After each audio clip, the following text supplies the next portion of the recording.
नमस्कार आप सभी को। आज से हम शुरू करते हैं इंस्पेक्टर मनोज और चीखती चट्टानें कॉमिक्स जंक्शन चैनल पर। आपके अपने कॉमिक्स जंक्शन चैनल पर मनोज कॉमिक्स में हम शुरू करते हैं इंस्पेक्टर मनोज और चीखती चट्टानें। पुलिस कमिश्नर देश पांडे का संदेश मिलते ही इंस्पेक्टर मनोज उनसे मिलने पुलिस हेडक्वार्टर में पहुंच गया। पुलिस हेडक्वार्टर की ओर चल पड़ा। ज़रूर कोई ख़ास बात है, तभी कमिश्नर साहब ने मुझे बुलाया है। थोड़ी ही देर बाद वह पुलिस हेडक्वार्टर पहुंच गया। कमिश्नर साहब के कक्ष में पहुंचकर, good morning sir. Morning inspector, आओ बैठो, मुझे तुम्हारा ही इंतज़ार था। एक बहुत बड़ी जिम्मेदारी सौंपने के लिए मैंने तुम्हें यहाँ बुलाया है। मुझे पूरा विश्वास है कि इस जिम्मेदारी को तुम ही निभा सकते हो। मैं अपनी तरफ से पूरी कोशिश करूँगा सर। गुड।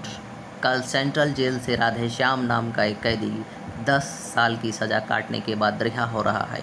राधेश्याम को ट्रेन डकैती के मामले में गिरफ्तार किया गया था। कहीं आपका इशारा उस डकैती की तरफ तो नहीं है सर, जो ललुआ गिरोह ने आज से 10 साल पहले उस स्पेशल ट्रेन में डाली थी जिसमें 2 करोड़ का सोना लाया जा रहा था। हाँ डाकू, ललुआ के गिरोह ने बड़ी सफाई से सुरक्षा कर्मियों की हत्या कर सोना लूट लिया था। फिर कमिश्नर देश पांडे इंस्पेक्टर मनोज को डाकू ललुआ और उसके गिरोह से हुई मुठभेड़ के बारे में बताने लगे। किसी अज्ञात व्यक्ति द्वारा समय पर सूचना मिलते ही मैं सशस्त्र दल सहित घटनास्थल की ओर रवाना हो गया था। लेकिन जब मैं घटनास्थल पर पहुंचा तो मैं वहां पर पहाड़ी की ओर भागते ललुआ को पहाड़ी की ओर बढ़ते देखा। पीछा करो। बस सर। Yes sir. हमने डाकू दल का पीछा किया, लेकिन पहाड़ी के निकट पहुंचकर डाकू का दल हमारी नज़रों से ओझल हो गया। हमने पहाड़ी के चारों ओर घेर लिया और डाकू ललुआ को चेतावनी दी। डाकू ललुआ, मैं कमिश्नर देश पांडे तुम्हें चेतावनी देता हूं कि तुम लोग चारों तरफ से घिर चुके हो। तुम्हारी भलाई इसी में है कि तुम अपने दल सहित आत्मसमर्पण कर दो और सोना हमें सौंप दो। तभी टेक द पोजीशन और फिर फायर। मेरे आदेश देते ही पुलिस दल ने डाकुओं पर हमला बोल दिया। आधे घंटे की इस मुठभेड़ में ललुआ डाकू और उसके गिरोह के सारे आदमी मारे गए। पुलिस के कुछ जवान भी काम आए, लेकिन उस समय मेरे आश्चर्य की सीमा न रही जब इंस्पेक्टर चौहान ने मुझे बताया, सर हमने पहाड़ी का चप्पा चप्पा छान मारा लेकिन सोना बरामद नहीं हुआ। वाट? तो फिर सोना कहाँ गया? अच्छी तरह से ढूंढो, सोना यहीं कहीं होगा। लेकिन हमारी मेहनत बेकार सिद्ध हुई। हम सोना बरामद ना कर सके। 10 दिन गुजर गए। पुलिस परेशान थी, मैं हैरान था। समझ में नहीं आता था कि सोना कहाँ गया होगा। डाकू दल की एक भी आदमी जिंदा नहीं बचा। अगर कोई जिंदा पकड़ में आ जाता तो शायद सोने के गुम होने के रहस्य का भी पता चल जाता। तभी इंस्पेक्टर चौहान, सर एक मुखबिर ने खबर दी है कि डाकू ललुआ का एक खास साथी राधे जिंदा है। शायद वह सोने का कोई सुराग दे सकता है। तो फिर देर क्या, फौरन राधे को दबोच लो। हमें हर हाल में सोने को ढूंढ निकालना है।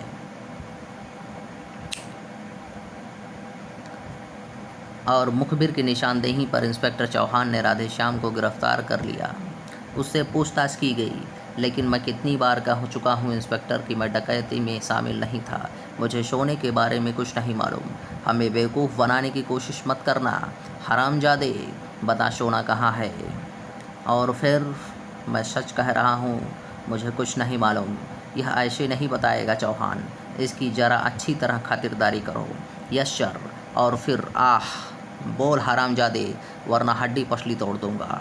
तुम चाहे मेरी जान ले लो इंस्पेक्टर, लेकिन मेरे बयान तभी भी यही होंगे। मैं सोने के बारे में कुछ नहीं जानता। और काफ़ी टॉर्चर करने के बाद हम राधेश्याम से सोने के बारे में कुछ भी नहीं उगलवा सके। ओह। राधेश्याम को 10 साल की सज़ा हो गई। कल वह कैद से रिहा हो जाएगा और आपको शक है कि जेल से आज़ाद होने के बाद वह उस सोने को हासिल करने की कोशिश करेगा। हाँ, अगर मेरा शक सही है तो वह सोने को हासिल करने की ज़रूर कोशिश करेगा। इसीलिए मैं चाहता हूं कि तुम राधे पर कड़ी नज़र रखो और सरकारी सोना बरामद करवाकर डिपार्टमेंट पर लगे बदनामी के दाग को मिटा दो। आप निश्चिंत रहिए सर। अगर राधे सोने के बारे में कुछ जानता है तो वह इस जानकारी का फ़ायदा नहीं उठा पाएगा। मैं वायदा करता हूँ सरकारी सोना बहुत जल्द सरकारी खजाने में पहुँचा दिया जाएगा। गुड लक इंस्पेक्टर, मुझे तुम्हारी काबिलियत पर पूरा भरोसा है। Thank you sir. और फिर कमिश्नर साहब से विदा लेकर लौटते हुए इंस्पेक्टर मनोज सोचने लगा, पहले उस आदमी का पता लगाना चाहिए जिसने ट्रेन डकैती की सूचना पुलिस को दी थी। वह आदमी इस डकैत के केस की महत्वपूर्ण कड़ी है, उसका पता लगाना बहुत ज़रूरी है। इस काम में डीएसपी चौहान साहब मेरी मदद कर सकते हैं, मुझे उनसे मिलना चाहिए। इंस्पेक्टर मनोज ने अपनी जीप का रुख डीएसपी चौहान के ऑफिस की ओर मोड़ दिया। डीएसपी चौहान के कक्ष में, सर, मैं उस आदमी के बारे में जानना चाहता हूं जिसने डकैती की सूचना फ़ोन पर दी थी। मुझे अफसोस है इंस्पेक्टर, कहीं काफ़ी कोशिश करने के बाद भी हम उस आदमी का पता नहीं लगा सके थे। ओह, फिर तो यह जानना कठिन है कि उस आदमी को डकैती का पता कैसे लगा, लेकिन इससे फ़र्क क्या पड़ता है? इससे फ़र्क क्या पड़ता है? फ़र्क तो बहुत पड़ता है सर। जहाँ तक मैं जानता हूँ, उसके अनुसार जिस जगह ट्रेन में डकैती पड़ी थी वहाँ मीलों दूर तक वीरानी है। ओह, ऐसी हालत में मैं उसे फ़ोन पर पुलिस को इतला देने में काफ़ी वक्त लगना चाहिए, लेकिन इसके विपरीत सूचना मिलने के बाद भी पुलिस को इतना समय मिल गया कि वह डाकू दल के भागने से पहले ही घटनास्थल पर पहुंच गई। आखिर तुम कहना क्या चाहते हो? मुझे पूरा विश्वास है सर कि इत्तला देने वाला पहले से ही डकैती के बारे में जानता था और अपनी किसी साजिश को सफल बनाने के लिए ही उसने पुलिस को सूचना दी थी। यानी ललुआ डाकू और उसके साथी को पुलिस के चक्कर में उलझाकर वह खुद सोना ले उड़ना चाहता था। एग्जैक्टली सर, हुआ भी यही है, इसीलिए सोना पुलिस को पहाड़ी पर नहीं मिला। ओह माय गॉड, इस पहलू पर तो पूरा ध्यान गया ही नहीं था।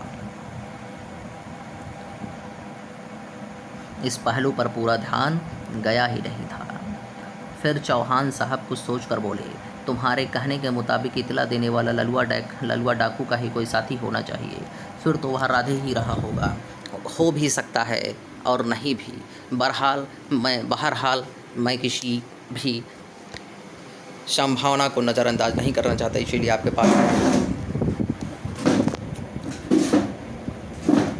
आपके पास आया हूँ। खैर, अब मुझे राधे को ध्यान में रखकर ही जांच शुरू करनी होगी, इसीलिए मुझे उसकी फाइल चाहिए। मैं अभी मंगवा देता हूँ। इतना कहकर चौहान साहब ने एक सब इंस्पेक्टर को बुलाकर चंदनगढ़ ट्रेन डकैती से संबंधित फाइल का आदेश दे दिया। सब इंस्पेक्टर ने फाइल लाकर डीएसपी चौहान के टेबल पर रख दी और स्वयं बाहर चला गया। और इसके जाने के बाद ही, लो, इस फाइल में डकैती और पुलिस की जांच रिपोर्ट का पूरा ब्यौरा मौजूद है। फिर भी अगर तुम्हें कोई परेशानी हो तो तुम मुझसे मिल सकते हो। Thank you sir. फिर इंस्पेक्टर मनोज डीएसपी के कार्यालय से निकला, अपनी जीप में बैठा और पुलिस स्टेशन की ओर रवाना हो गया। अपने ऑफिस पहुंचकर इंस्पेक्टर मनोज उस फाइल का अध्ययन करने में लीन हो गया और उसे इस बात का तनिक भी एहसास नहीं हो पाया कि हवलदार वीर बहादुर कब उसके कक्ष में दाखिल हुआ और कितनी देर से उसका ध्यान फाइल से हटने की प्रतीक्षा कर रहा है। यह ऐसी कौन सी फाइल है जो सर दीन दुनिया का ख्याल खो बैठे हैं? अगर मैंने टोका तो मुझ पर बरस पड़ेंगे। फटकार खाने से अच्छा है खामोश रहूं। लेकिन जब हवलदार वीर बहादुर से न रहा गया तो सर शाम हो गई है, अगर हुक्म हो तो घर जाऊं। हवलदार वीर बहादुर की आवाज़ इंस्पेक्टर मनोज चौंक कर पलटा। तुम कब आए हो?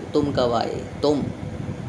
सर, खड़े खड़े मेरी टांगें अकड़ गईं और आप पूछ रहे हैं कि मैं कब आया? अगर इजाज़त हो तो मैं जाऊं सर। तुम कहीं नहीं जाओगे, यहाँ बैठो और मेरी बात ध्यान से सुनो। वीर बहादुर चकित हुआ। आखिर बात क्या है सर? तब इंस्पेक्टर मनोज ने हवलदार वीर बहादुर को चंदनगढ़ ट्रेन डकैती के बारे में सब कुछ बता दिया और बोला, कल राधे जेल से रिहा हो रहा है और तुम्हें उस पर नज़र रखनी है। ओह, ये बात,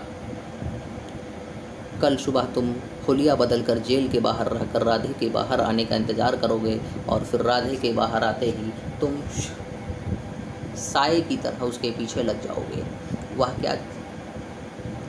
वह कहाँ जाता है, किससे मिलता है, उसकी एक एक बात की खबर हमें होनी चाहिए। इंस्पेक्टर मनोज ने फाइल में मौजूद राधे की फ़ोटो वीर बहादुर को दिखाई। इस चेहरे को अच्छी तरह से अपने जहन में उतार लो, किसी तरह की गलतफहमी नहीं होनी चाहिए।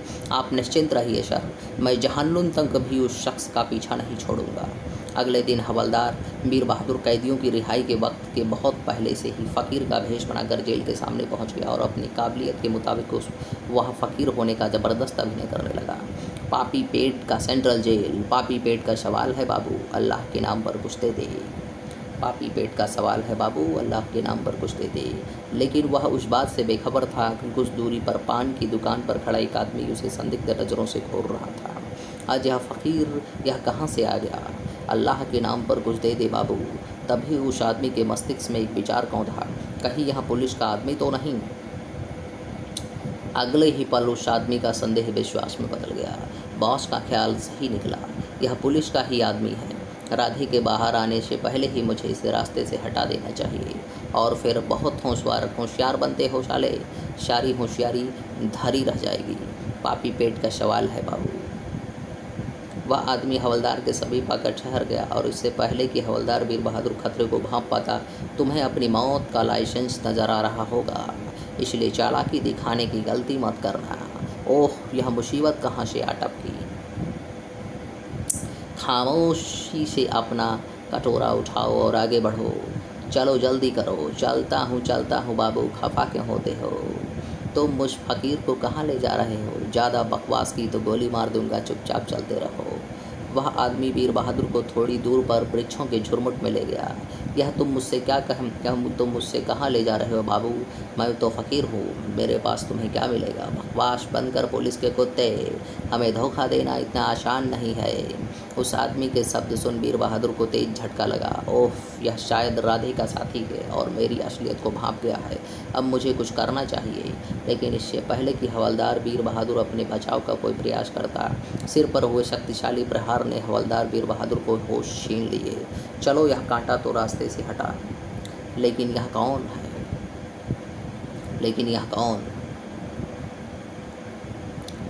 मेरा शक गलत नहीं हो सकता शेरा, जरूर यह पुलिस का आदमी है।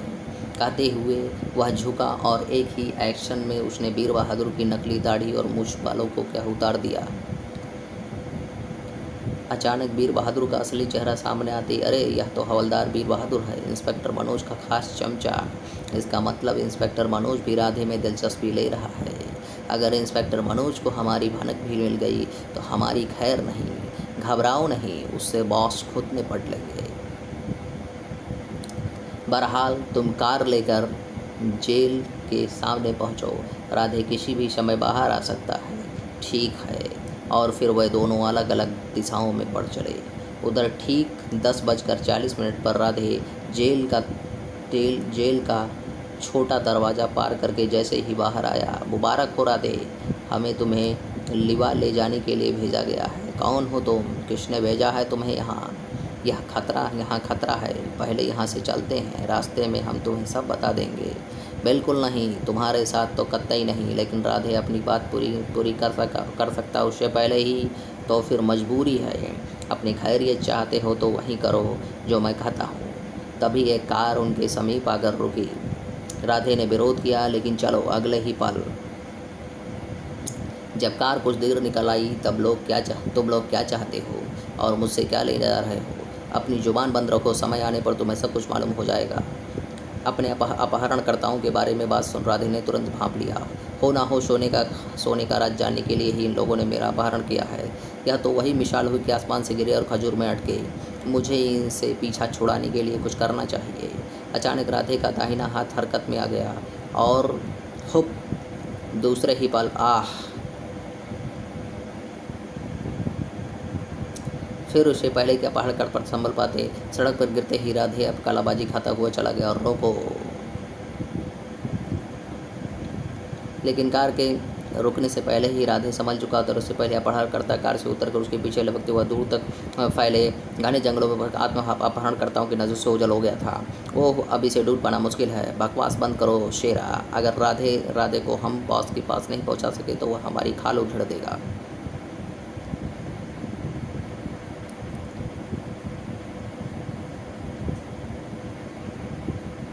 चलो, तुम इधर से जाओ, मैं उधर से जाता हूँ। और वह किसी भी हालात में बचकर नहीं भागना चाहिए। ओके नायक। फिर दोनों अलग अलग दिशाओं से वन में दाखिल हो गए, लेकिन काफ़ी भागा दौड़ी के बाद राधे उनके हाथ नहीं लगा। अब क्या होगा? कुछ भी हो, बॉस को खबर तो करनी ही होगी। चलो चलते हैं। और फिर थोड़ी ही देर बाद उधर हवलदार वीर बहादुर को जब होश आया तो उसने अपने आप को अस्पताल के बिस्तर पर पाया। ओह, मैं यहाँ कैसे पहुँच गया? तभी इंस्पेक्टर मनोज कमरे में दाखिल हुआ। सराप, थैंक्स गॉड, तुम्हें होश आ गया। अब बताओ यह सब कैसे हुआ? तभी वीर बहादुर ने इंस्पेक्टर को सारा किस्सा सुनाया। उसके बाद, सर आप चिंता मत कीजिए, वह बदमाश राधे को लेकर कहीं भी चले जाएं, मैं उन्हें ढूंढ निकालूंगा। क्या मतलब? क्या ढूंढ निकालोगे? तुम्हारी लापरवाही की वजह से ही तो राधे हमारे हाथ से निकल गया है। पता नहीं वह बदमाश उसे कहाँ ले गए होंगे, यह आपको मैं बता सकता हूँ। तुम, लगता है सिर पर लगी चोट ने तुम्हारा भेजा हिला दिया है। मैं पगला नहीं गया हूँ सर, बल्कि हकीकत बयान कर रहा हूँ। मैंने भी कोई कच्ची गोलियाँ नहीं खेली सर। जैसे ही मुझे खतरे का आभास हुआ, मैंने निर्णय कर लिया और मुझे क्या करना है। अतः जैसे ही बदमाश ने मुझे आगे बढ़ने को कहा, मैं आगे बढ़ते हुए बड़ी सफाई से माइक्रो ट्रांसमीटर उसकी जेब में पहुंचा दिया। अब इस घड़ी में बिठाए हुए दिशा सूचक यंत्र के जरिए हम उन बदमाशों तक बड़े आराम से पहुंच सकते हैं। बहुत खूब, पहली बार तुमने अक्लमंदी का काम किया है।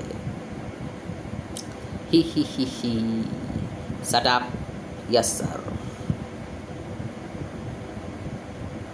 इससे पहले कि उन्हें ट्रांसमीटर का पता चले, हमें उन्हें ढूंढ निकालना होगा। चलो उठो, बहुत आराम कर लिया तुमने। फिर हवलदार हवलदार वर्दी पहनकर इंस्पेक्टर मनोज के साथ बाहर निकल गया।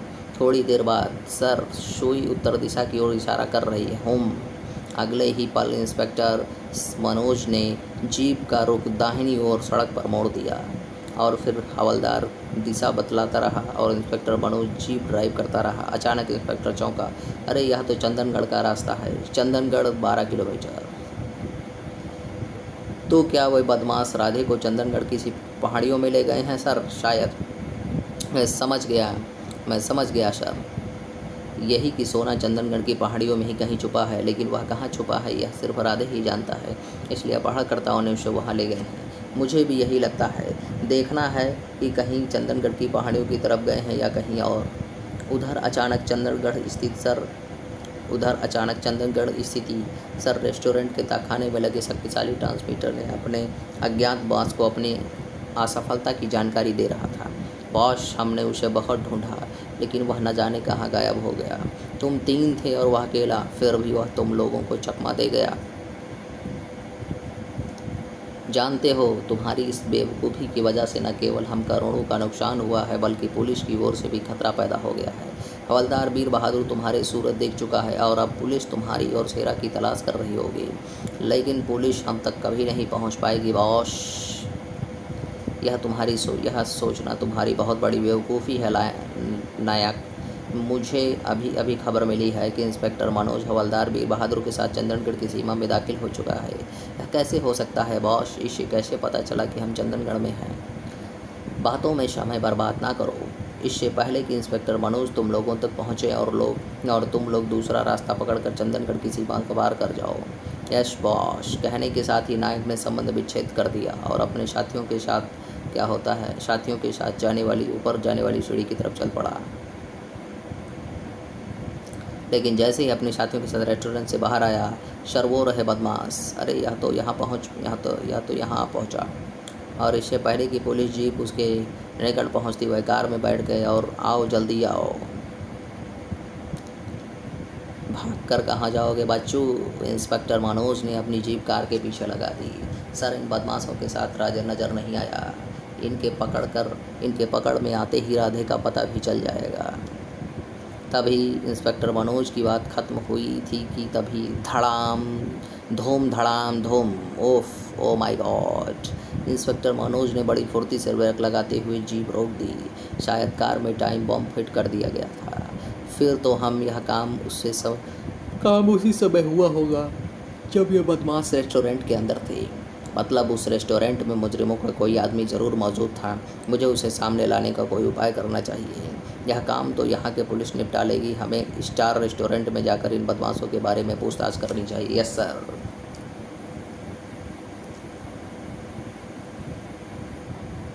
लेकिन रेस्टोरेंट के कर्मचारी से भी पूछताछ का कोई नतीजा नहीं निकला, तो इंस्पेक्टर मनोज मैनेजर कासिम मियाँ से पूछने लगा, चंदनगढ़ की पहाड़ी यहाँ से कितनी दूर है? सिर्फ 2 घंटे का रास्ता है हुजूर। आओ चलें।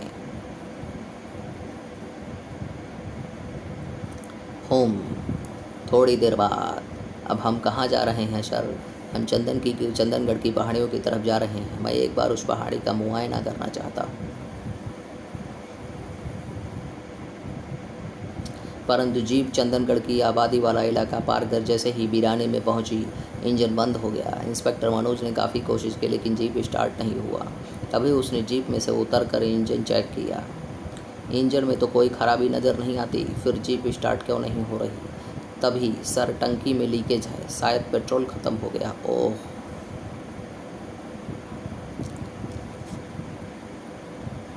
अब क्या करें सर? अब पहाड़ी तक का रास्ता तो हमें पैदल ही तय करना होगा, फिर तो पहाड़ी तक पहुंचते पहुंचते रात हो जाएगी।